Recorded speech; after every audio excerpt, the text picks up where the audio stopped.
On February 28th, the first missiles were launched, and Washington framed Operation Epic Fury as a limited strike targeting a country holding around 12% of global oil reserves. Our country is doing really well. I mean, at a level that nobody thought. We took a little excursion because we felt we had to do that to get rid of some evil. And I think you'll see it's going to be a short-term excursion. How good is our military, right? Amazing. That short-term mission is now in its 6th week. Despite claims of air and naval dominance, Iran's military capacity remains intact. It is estimated to hold over 2,500 ballistic missiles, many stored underground.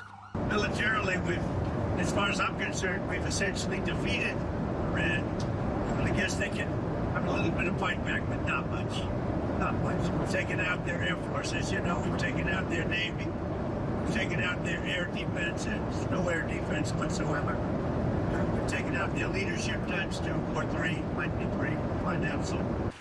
Briefly, there were signs of de-escalation, a 5-day window for talks tied to reopening the Strait of Hormuz, which carries nearly 20% of global oil. They want very much to make a deal. We'd like to make a deal too. We're going to get together today by probably phone because it's very hard to find a country. It's very hard for them to get out, I guess. But we'll at some point very, very soon meet. We're doing a 5-day period. We'll see how that goes. And if it goes well, we're going to end up with settling this. Otherwise, we'll just keep bombing our little hearts out. But the window closed, and as tensions rose, markets reacted.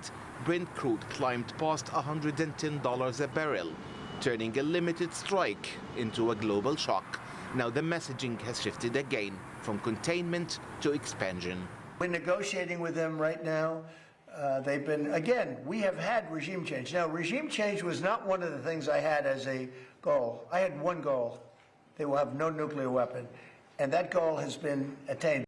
A timeline now measured in weeks, with targets expanding beyond military sites, from missile facilities to bridges and critical infrastructure. For NATO allies, that raises the risk of energy shocks and wider escalation. The centers you believe you have targeted are insignificant, and our strategic military production takes place in locations you are completely unaware of and will never be able to reach.